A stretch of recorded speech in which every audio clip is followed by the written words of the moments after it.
Fala aí, pessoal. Tudo certo, tudo de boa, tudo na faixa, tudo na paz? Bom, hoje eu vou trazer sobre um assunto muito importante, que é biomas e ecossistemas. E eu vou trazer um exemplo.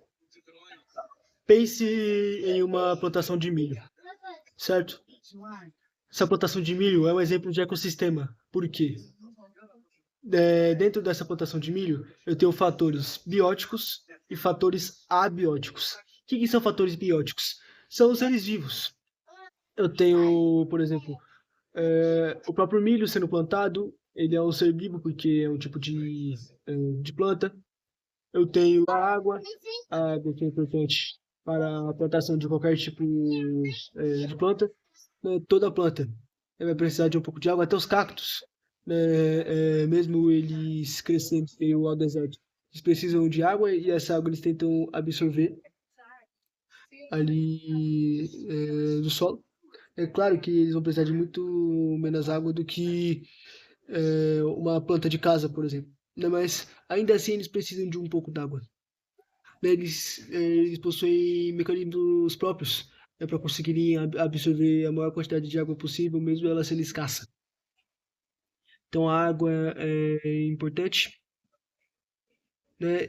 Tem também alguns fatores abióticos, né? Incluindo a água, que a água é um fator abiótico, tá? Só para deixar claro.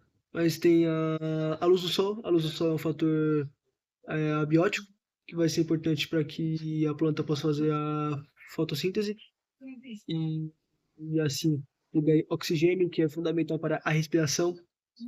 Então, né, nesse exemplo aqui da plantação de milho, só que tem dado para entender que um ecossistema é um conjunto de fatores bióticos e abióticos. E esse conjunto de fatores vão formar um ecossistema. Vou trazer um outro exemplo. Um recife de corais no mar. Tem os ecossistemas tanto terrestres quanto os ecossistemas aquáticos. O Recife de Corais é um exemplo de ecossistema aquático, porque eu vou ter ali os animais, né, que vão ficar próximos dos recifes de corais, e são seres vivos. Né, os próprios corais, eles são os tipos de plantas que são seres vivos. Né, e aí eu vou ter os fatores abióticos, que são a areia, né, a areia, que fica ali, sendo o solo dos recifes de corais, um tipo de fator abiótico. Eu tenho a própria água do mar, que é um fator abiótico, né, porque a água não tem célula, a água não consegue respirar sozinha, não é igual um tipo de planta, não é igual um animal, né, que o animal tem células e consegue respirar. A planta tem células e consegue respirar. E é isso que define um ser vivo, a capacidade de respirar e a presença de células. Né? Se eu tenho célula e eu consigo respirar, eu sou um exemplo de ser vivo. E o conjunto de ecossistemas vai formar algo que são os biomas. Né? Tem um resuminho aqui, tentar mostrar para vocês. Esse resuminho aqui interessante, muito bom, resumido. Eu vou postar depois no canal, na aba da comunidade para vocês, que esse resuminho é muito legal. Eu vou ler ele e depois vou dar uma aprofundada para vocês, tá? Já expliquei sobre ecossistemas, que ecossistema é a interação entre seres vivos e elementos não vivos. Os elementos vivos são plantas, animais, e elementos não vivos englobam a água e o solo. E um bioma é um conjunto de ecossistemas, com clima, vegetação próprios em grande escala. Outra coisa importante, é, para que um ecossistema termine e outro comece, isso não acontece de uma forma bruta. Né? Tem um tipo de zona de transição chamada ecótono. Né? E esse ecótono vai ser uma faixa de transição entre dois tipos de ecossistema. Né? No Brasil temos alguns exemplos disso.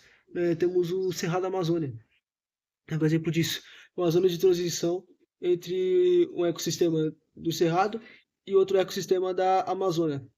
E importante salientar também que nessas ecótonos, que são zonas de transição, onde eu vou ter a maior quantidade de espécies, porque eu vou englobar tanto espécies de um ecossistema quanto do outro ecossistema, certo? E eu vou começar a ler aqui, tá? Os principais biomas do mundo. Temos a tundra, o resumo. Frio extremo, solo congelado, permafrost e quase sem árvores, musgos e líquens. A tundra é encontrado muito em regiões frias, né, em regiões ali quase até que polares, né, e vai ter poucas árvores mesmo, a vegetação vai ser rasteira, né, vai ser um tipo de campo mais ou menos. Né? E aí, exemplos do mundo, temos o norte do Alasca e a Sibéria, que são lugares árticos, né, praticamente polares. Temos a taiga, que é a floresta boreal. E um resumo aqui. É frio com invernos longos, formado pelas árvores de folhas em agulha, coníferas. O que são coníferas? Basicamente pinheiros. Não tem os pinheirinhos de Natal, né, que são umas árvores ali mais ou menos altas, né, que formam vários triângulos.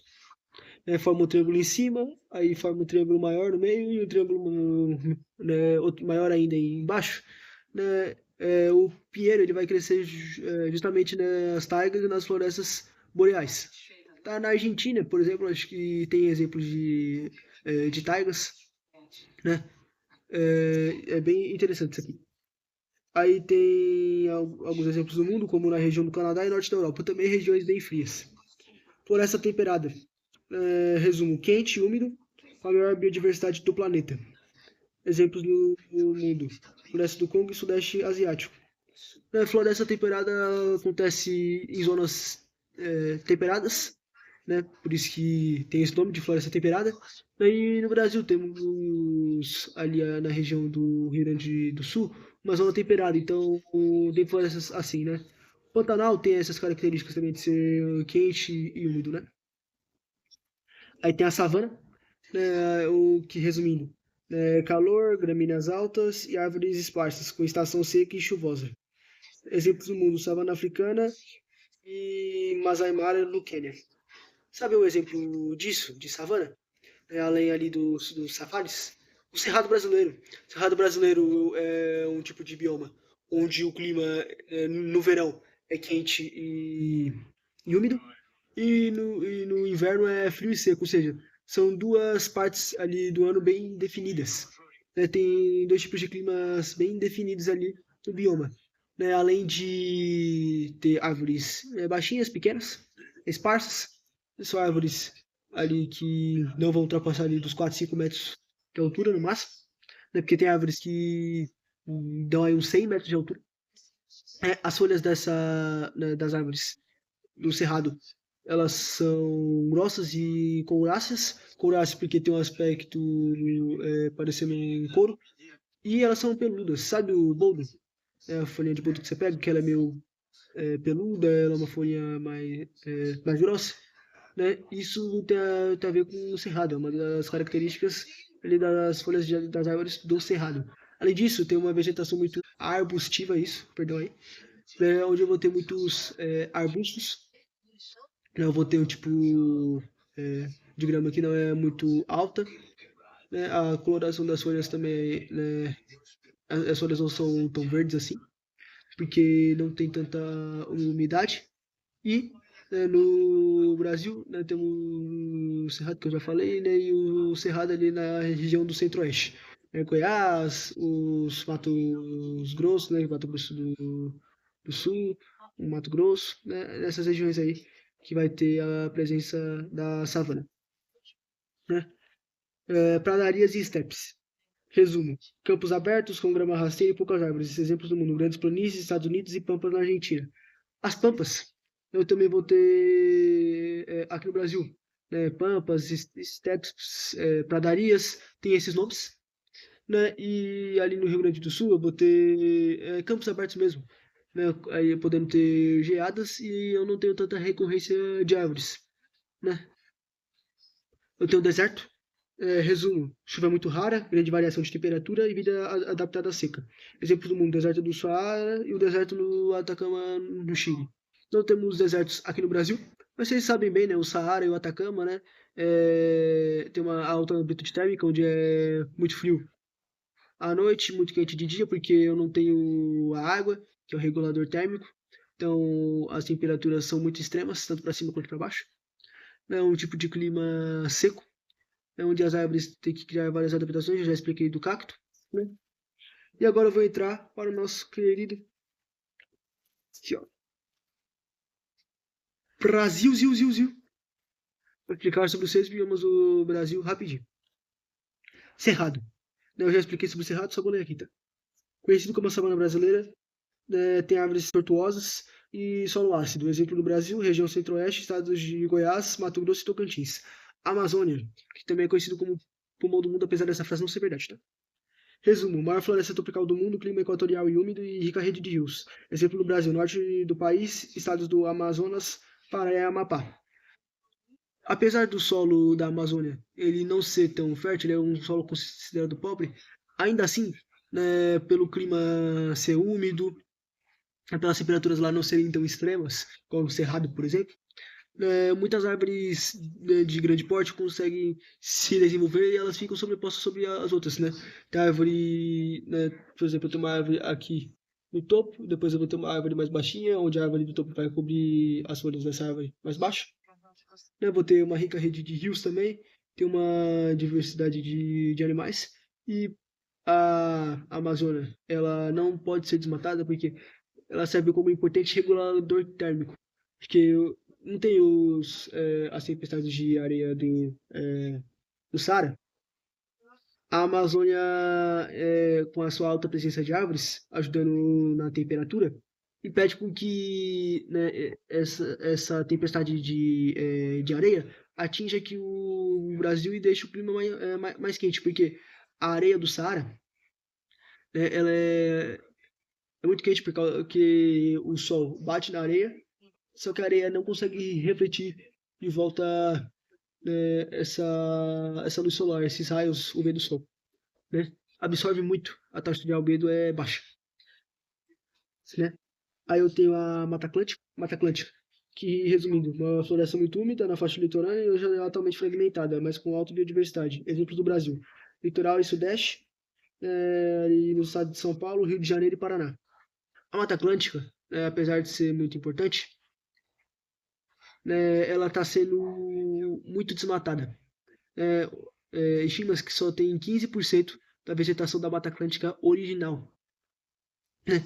E como a Mata Atlântica fica ali na região litorânea, né, principalmente ali do Sudeste, desmatando esse bioma da Mata Atlântica, isso vai piorar na regulação térmica, porque não adianta eu só ter a água como regulador térmico se eu não tenho as árvores, porque as árvores elas vão, fazer o processo de fotossíntese e assim vão deixar o ar mais puro, né? Porque o ar das plantas é natural, ele não contaminado, né, pelos poluentes do ar, é um ar 100% puro mesmo.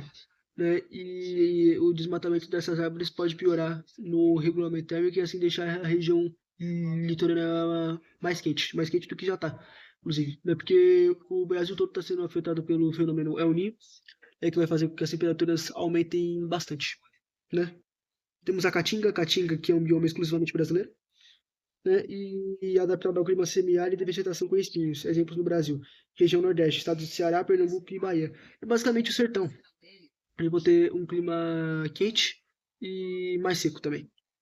Pampa, resumo: áreas de campos nativos com gramíneas e relevo plano ondulado. Foi o que eu falei, né? Ali da região do Rio Grande do Sul, onde eu vou ter campos abertos com gramíneas que são gramas, né? E, para finalizar, Pantanal. Resumo: maior planície inundável contínua do planeta, com forte alternância entre cheias e secas. Exemplos do Brasil: região centro-oeste, estados de Mato Grosso e Mato Grosso do Sul. Ele fica ali a oeste, ali do Cerrado, né? E por causa disso, o território ali do Pantanal vai englobar também a Bolívia e o Paraguai, que são países vizinhos aqui do Brasil na região da América do Sul, né? E tem muita umidade mesmo. Tem muita água, são áreas consideradas alagadas e tem uma grande espécie de animais, incluindo cobras, por exemplo. Quem já viu a novela Pantanal, né, vai ter uma noção daquele bioma, né, que eu vou ter presença de animais felinos, animais selvagens, cobras e etc. Então é isso, espero que vocês tenham gostado dessa aula explicando sobre ecossistemas e biomas. Valeu, falou e fui!